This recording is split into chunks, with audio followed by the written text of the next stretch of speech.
बिस्मिल्लाहिर्रहमानिर्रहीम। अस्सलामु अलैकुम नाज़रीन, आज की वीडियो में हम आपको ISI में मौजूद पॉलिटिकल विंग के बारे में बताएंगे कि ये पाकिस्तान में कैसे पॉलिटिकल इंजीनियरिंग करके सियासतदानों को ब्लैकमेल करता है।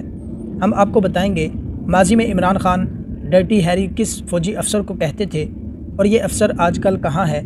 हम आपको ये भी बताएंगे कि डर्टी हैरी कौन सी हॉलीवुड फ़िल्म का किरदार है। मेजर जनरल फैसल नसीर के अलावा कौन कौन से मशहूर अफसर पॉलिटिकल विंग के सरबराह रहे और सियासतदानों को उनसे क्या शिकायत थी। ISI में मौजूद पॉलिटिकल विंग का बानी कौन सा सियासतदान है, फिर इस विंग ने कैसे उसी सियासतदान का अदालती कत्ल किया। ISI में मौजूद 7 डायरेक्टोरेट कौन से हैं और इनका क्या काम है। माजी में सियासतदानों की कोशिश के बावजूद पॉलिटिकल विंग क्यों ख़त्म ना हो सका। आज की वीडियो में इन्हीं तमाम मौज़ूआत पर बात करेंगे। तो चलते हैं वीडियो की तरफ। नाज़रीन, पाकिस्तान तहरीक इंसाफ के चेयरमैन और साबिक वज़ीर आज़म इमरान खान माजी में अपनी तकारीर में डर्टी हैरी का लफ्ज़ इस्तेमाल करते रहे हैं। मसलन एक तकरीब के दौरान इन्होंने कहा था, इस्लामाबाद में एक डर्टी हैरी आया हुआ है, उसे लोगों को नंगा करने का शौक़ है। उनके इस बयान के बाद इस्लामाबाद के सियासी और सहाफ़ती हलकों में ये सरगोशियाँ होने लग गईं कि आखिर इनका इशारा किस तरफ है। हम आपको बताते चलें कि इमरान खान डर्टी हैरी का लक़ब इस्तेमाल करते हुए ISI के एक हाजिर सर्विस अफसर मेजर जनरल फैसल नसीर की तरफ इशारा कर रहे थे।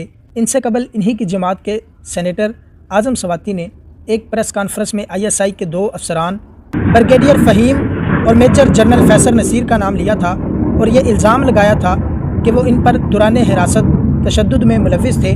इमरान खान ने ख़ुद पर होने वाले मुबैना कातलाना हमले की मनसूबा बंदी का इल्ज़ाम भी जिन 3 शख्सियात पर लगाया, उनमें से एक मेजर जनरल फैसल नसीर हैं। चलिए जान लेते हैं कि मेजर जनरल फैसल नसीर कौन हैं। फ़ौजी अफसर फैसल नसीर को 2022 में मेजर जनरल के ओहदे पर तरक्की दी गई थी, जिसके बाद वो अगस्त में पाकिस्तान की खुफिया एजेंसी ISI में तैनात हुए थे। वो ISI के इंटरनल विंग, जिसे आम तौर पर पॉलिटिकल विंग या सिर्फ CB कहा जाता है, की सरबराही करते रहे। इसी ओहदे को आम तौर पर DGC कहा जाता है। ख्याल रहे कि इससे मुराद काउंटर इंटेलिजेंस नहीं। ISI के साबिका सरबराह लेफ्टिनेंट जनरल फैज़ हमीद भी बतौर मेजर जनरल इसी ओहदे पर तैनात रहे थे।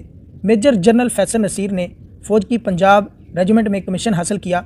अपने करियर के इब्तदाई हिस्से में ही वो कोर ऑफ मिलिट्री इंटेलिजेंस में चले गए, जिसके बाद इनका करियर इंटेलिजेंस असाइनमेंट्स तक रहा है और यही वजह है कि इनसे मुतालिक ज़्यादा मालूमात दस्तयाब नहीं है। वो अपने करियर के दौरान शोर्श ज़दा इलाकों में तैनात रहे और अहम इंटेलिजेंस बेस्ड ऑपरेशंस का हिस्सा रहे हैं। इन्होंने गुज़िश्ता 2 दहाइयों के दौरान इंतहाई मतलूब दहशतगर्दों को गिरफ़्तार किया या कैफ़रे किरदार तक पहुँचाया। मशहूर है कि मेजर जनरल फैसल नसीर फ़ौजी हलकों में सुपर सिपाही के तौर पर जाने जाते हैं। मेजर जनरल फैसल नसीर फ़ौजी हलकों में एक सख्त गिर और प्रोफेशनल इंटेलिजेंस अफसर के तौर पर जाने जाते हैं। इनसे कबल इस ओहदे पर मेजर जनरल काशिफ नज़ीर तैनात थे। अपने करियर के दौरान जनरल फैसल 2 मरतबा बलूचिस्तान में तैनात रहे। इन्होंने सिंध और बलूचिस्तान में मुतअद्दिद बड़ी इंटेलिजेंस बेस्ड कार्रवाइयाँ की। मेजर जनरल फैसल नसीर वो पहले DGC नहीं जिनका जिक्र सियासतदानों की ज़ुबान पर और मीडिया की ख़बरों में मिल रहा है। इनसे पहले मौजूदा लेफ्टिनेंट जनरल फैज़ हमीद का नाम उस वक्त बार बार सामने आया जब वो DGC थे। यहाँ तक कि फैज़ाबाद के मुकाम पर तहरीक लब्बैक पाकिस्तान और उस वक्त मुस्लिम लीग नून की हुकूमत के दरमियान मुआहदे के दस्तावेज़ पर सालिस के तौर पर फैज़ हमीद के दस्तखत थे और मामला अदालत पहुँचने पर इनका नाम हर तरफ सुनाई दिया था।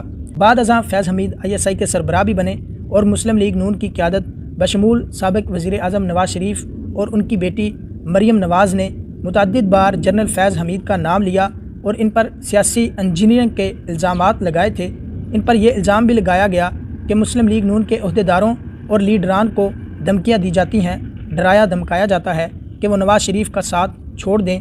ये इसी किस्म के इल्ज़ामात हैं जो आज इमरान खान मौजूदा DGC पर लगा रहे हैं। इसी तरह जनरल फैज़ हमीद के बाद तैनात होने वाले मेजर जनरल इरफान मलिक थे, जिनका नाम मरियम नवाज़ ने लिया और इन पर भी सियासी मुदाखलत के इल्ज़ामात लगाए गए। वीडियो के इस हिस्से में हम बात करेंगे ISI में इंटरनल विंग या पॉलिटिकल विंग क्या है। ISI का पॉलिटिकल विंग जुल्फ़कार अली भुट्टो ने कायम किया था, लेकिन उस वक्त सरकारी या बाज़ाब्ता तौर पर ISI में پولیٹیکل ونگ موجود نہیں ہے۔ پاکستان کی تاریخ میں سربراہان مملکت ISI کے اس پولیٹیکل ونگ کو استعمال کرتے رہے۔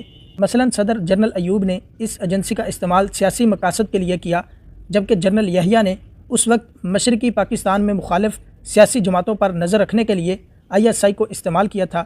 مگر یہ پولیٹیکل ونگ باضابطہ یا سرکاری طور پر ISI کا حصہ ذوالفقار علی بھٹو کے دور میں بنا، اور ان پر یہ الزام ہے کہ انہوں نے اس ونگ کے ذریعے اپنے سیاسی مخالفین کو نشانہ بنایا تھا۔ اب وہ ذمہ داریاں جو اس وقت پولیٹیکل ونگ کی تھیں اب ISI کے انٹرنل ونگ کے زیر انتظام ہیں، جو ملک کی اندرونی سیکیورٹی سمیت دیگر امور کی نگرانی کرتی اور اس سے متعلق معلومات اکٹھی کرتی ہیں۔ واضح ہے کہ ISI کے سابق چیف لیفٹیننٹ جنرل فیض حمید نے خفیہ ادارے میں متعدد تبدیلیاں کی اور کئی نئے نگز اس کا حصہ بنے۔ تاہم ISI کا نام نہاد سیاسی ونگ مختلف ادوار میں متنازع بنتا رہا ہے اور اس پر پولیٹیکل انجینئرنگ کے الزامات لگتے رہے ہیں۔ اگرچہ اس ونگ کا بنیادی کام سیاسی سرگرمیوں اور لیڈران پر نظر رکھنا ہے کہ وہ کسی ملک دشمن سرگرمی کا حصہ نہ بنے، لیکن مختلف حلقے یہ الزامات لگاتے رہے کہ یہ کردار مبہم اور مشکوک ہے۔ اس عہدے پر تعینات افسر وسیع اختیارات کا مالک ہوتا ہے اور وہ سیاسی جماعتوں سے رابطے اور ان کی سرگرمیوں پر نظر رکھتا ہے۔ عسکری ماہرین کے مطابق ISI میں یہ عہدہ اتنا اہم ہے کہ ماضی قریب میں اس عہدے پر تعینات رہنے والے افسران بعد ازاں اس ادارے کے سربراہ بھی بنے۔ ان میں لیفٹیننٹ جنرل ظہیر الاسلام اور لیفٹیننٹ جنرل فیض حمید بھی شامل ہیں، لیکن یہ عہدہ اتنا ہی حساس بھی ہے، جسے دو دھاری تلوار بھی کہا جاتا ہے۔ اس عہدے پر رہنے والے افسر بعض اوقات ترقی نہیں پاتے۔ ماضی میں ایسے موقع بھی آئے جب اس ونگ کو ختم کرنے کی بات کی گئی۔ نومبر 2008 میں اعلان کیا گیا کہ ISI کی سیاسی ونگ کو ختم کیا جا رہا ہے، اس کی ذمہ داریاں اب IB نبھائے گی۔ یہ اعلان اس وقت کے وزیر خارجہ شاہ محمود قریشی نے کیا، لیکن اگلے ہی روز مقامی اخبار نے ایک سینئر افسر کا نام لیے بغیر کہا کہ اس ونگ کا کام روکا گیا ہے، تاہم اسے مکمل طور پر ختم نہیں کیا، جس کے بعد وزیر اعظم یوسف رضا گیلانی نے بھی اس ونگ کے خاتمے کا اعلان کیا۔ مگر جنرل کیانی کے دور میں بھی پولیٹیکل ونگ نے ISI میں ہی اپنا کام جاری رکھا۔ بعد ازاں 2012 میں اس وقت کے وزیر دفاع چودھری احمد مختار نے تصدیق کی کہ ISI میں ہمیشہ پولیٹیکل ونگ موجود رہا ہے اور اب بھی کام کر رہا ہے۔ آخر میں ہم آپ کو ڈرٹی ہیری کے کردار کے متعلق بتاتے ہیں کہ یہ کردار کہاں سے آیا۔ یہ لقب جو آج کل عمران خان ISI کے سینئر افسر کے لیے استعمال کر رہے ہیں، دراصل ایک فکشنل کردار ہے جسے 1971 میں ریلیز ہونے والی ہالی ووڈ فلم میں مشہور اداکار کلنٹ ایسٹوڈ نے نبھایا۔ ڈرٹی ہیری نامی اس فلم میں کلنٹ ایسٹوڈ ایک کلاہن نامی انسپیکٹر کا کردار ادا کر رہے تھے، جنہیں ان کے ساتھی ڈرٹی ہیری کہہ کر پکارتے تھے، کیونکہ ہر وہ پیچیدہ کیس جس میں قانونی راہ اختیار کرنا ناممکن رہتا وہ انسپیکٹر کلاہین کے ذمہ لگا دیا جاتا تھا۔ وہ خطرناک مجرموں کو گرفتار کر کے جیل میں ڈالنے کے بجائے ہلاک کر کے انصاف فراہم کرنے کے قائل تھے۔ متعدد بار انہوں نے قانون بھی توڑے ہیں۔